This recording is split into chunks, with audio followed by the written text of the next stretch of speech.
Hey, it's Danny B, and welcome to my Minute of NASCAR News. The Truck Series was in action last night, slinging dirt onto the Eldora dirt track. At first, it looked as though Chase Briscoe would repeat his win from last year as he won stages 1 and 2. However, tonight would be full of cautions, and this would go on to affect fuel strategy throughout the night, which would open a door for Stewart Friesen to cede a lead and go on to win his first career race at Eldora. The win is very appropriate considering Friesen's dirt track background. Congratulations to Friesen and the 52 team. It's been a long time coming for sure. We head on over to Watkins Glen this weekend, where many wonder if Chase Elliott can repeat his win from a year ago. So, how will the weather look in Watkins Glen? Partly cloudy skies all 3 days with a 20% chance of precipitation each day, and on Sunday the high temperature will barely get past 80. Now, that's the weather for the weekend. Here's the rest of the news. Earlier this week, it was announced that Cliff Daniels will be Jimmy Johnson's crew chief for the remainder of 2019. Kurt Busch and Ricky Stenhouse Jr. had some choice words for each other following Pocono on Twitter. Kurt Busch suggested he take the high line with Stenhouse, and then Stenhouse rebutted by saying he can take the high line on over to the house to talk. Whew.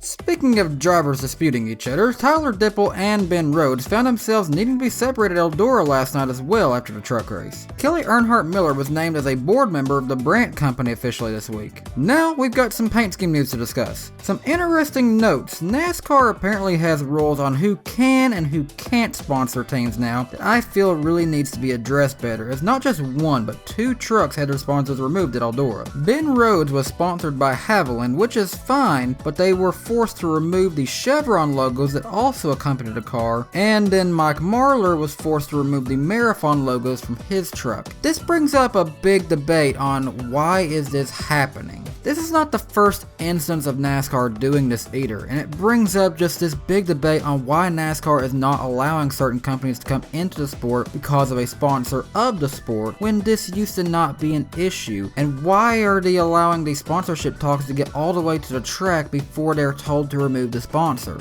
It just doesn't really make sense to me. This could be the topic of a future video to discuss, but let's get off that and discuss 2 more paint schemes as well. William Byron has unveiled his Chevy City Days of Thunder throwback scheme for Darlington, and they did so in a great video sketch recreating a scene from Days of Thunder. While Byron will look like Cole Trickle at Darlington, Jeremy Clements will also bring back a design from Days of Thunder running the Rowdy Burns 51 car. And that's it for me today. See you next week. Bye guys.